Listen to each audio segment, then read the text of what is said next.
Hello and welcome to the review of Season 3 of our Boss United save here on Boss United FM. Last season we miraculously made the playoffs in our first season in the Vanarama National, but fell at the first hurdle as we lost out to Harrogate Town. We kept most of the better players from that squad and added some reinforcements. It was clear early on that we got a pretty good team. We improved on last season, adding 15 points to our tally and finished in second place, just 1 point behind champions Chesterfield. However, that doesn't tell the whole story. We should have won the league easily.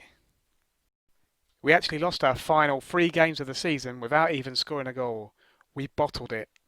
We started the season off with a win at Chorley in July and then won every single game in August. We were flying. Okay, we lost away at Hartlepool, then a couple more defeats in September, but they were all narrow defeats by the odd goal. We were definitely in form in terms of scoring goals.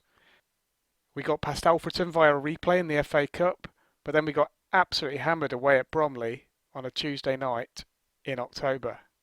We continued the FA Cup run, winning away at Kettering by 2-1, putting us into the second round where we faced Ebbsfleet United. Another away draw, and we got the replay at home. However, it took penalties to get past Ebbsfleet, but then we were into the third round of the FA Cup where we faced MK Dons of the Championship.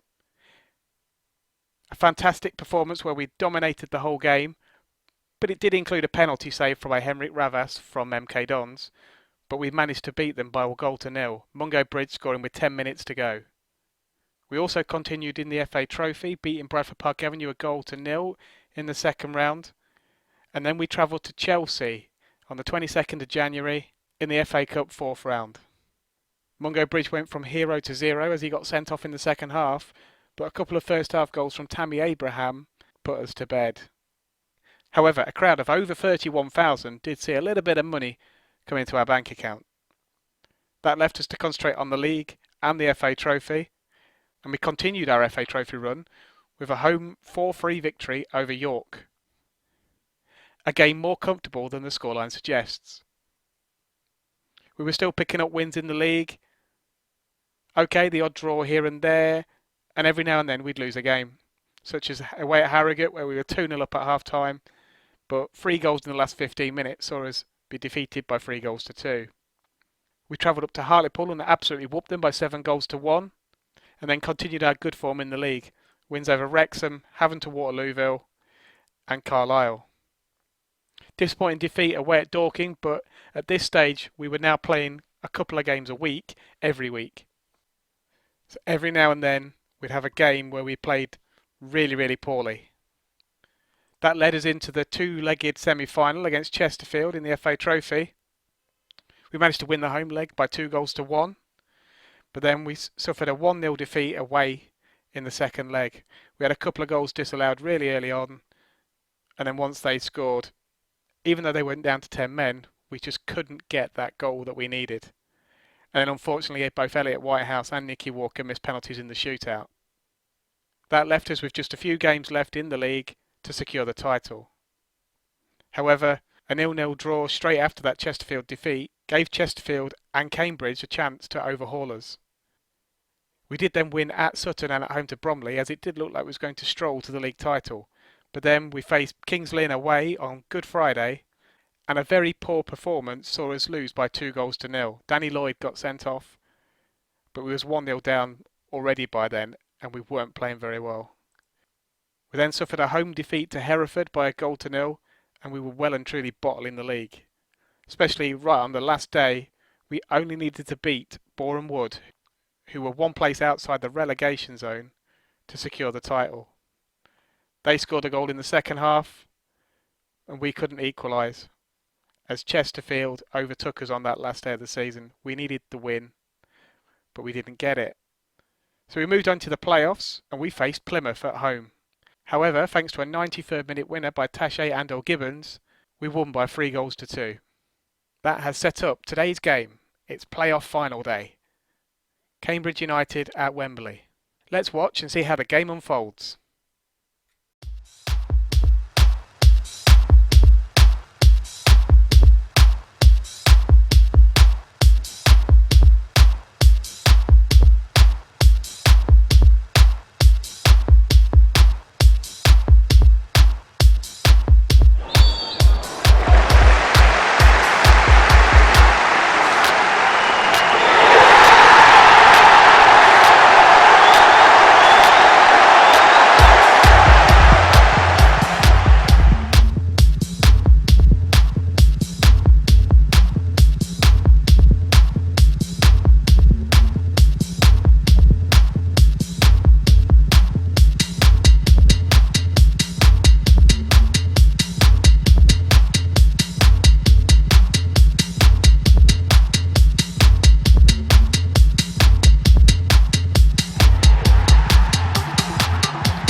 What a win that was! 3-1 at Wembley, and we're going to be a Football League club again, 15 years after suffering relegation from League Two.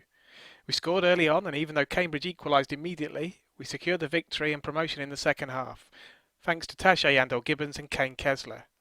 We're now about to turn professional, which will mean I have some work to do in moving over our players from their part-time contracts. Cameron Archer has been voted Fans Player of the Season, well deserved as he finished our top scorer with 22 league goals and was joint top scorer in the whole division. Goal of the season went to Yandel-Gibbons, a wonderful curling shot away at Harrogate. Danny Lloyd has been given signing of the season, having joined from Salford. Bit of a gamble on good wages, but he scored 11 goals and assisted a further 12 more. Archer was also given Young Player of the Season, as he's still just 20 years old. Archer scored 24 goals in all competitions, and also was our best overall performer with an average rating of 7.18. Unsurprisingly, Lloyd was the top assister, and goalkeeper Henrik Ravas managed to be the best passer of the ball with a 90% success rate. We had 7 red cards given to our players, but amazingly nobody got sent off twice. Let's have a look at how the Vanarama National finished. Down at the bottom we can see Dorking getting relegated, just 22 points on the board and 4 victories. And they'll be joined in the Conference North and South by Wrexham, Dartford and Havant and Waterlooville. Wrexham going down by just 3 points at the end there, below Chorley, Bournemouth and Hereford. At the top, as we've seen before, Chesterfield beat us by a point as we dropped into the playoffs on the final day of the season. Other teams in the playoffs were Cambridge, Plymouth, Dagenham and Redbridge, Sutton and Barrow. In the first round of the playoffs, Plymouth got through against Barrow, which is a little bit of a long journey for a non-league game, and then Sutton advanced against Dagenham and Redbridge on penalties after a 0-0 draw. In the semi-finals, Cambridge won at home against Sutton, and we beat Plymouth by 3-2 at our home ground. And there's the confirmation of the 3-1 victory that we secured at Wembley against Cambridge to send us up. We're continuing our rise back up the footballing pyramid, and we've reached the promised land of the Football League. We can now look forward to games against Notts County and Grimsby. Time to do some transfer business and prepare for what will hopefully be another successful season. If you've enjoyed the content of this video, please don't forget to leave a like, and for more videos, please subscribe. Thank you very much for watching.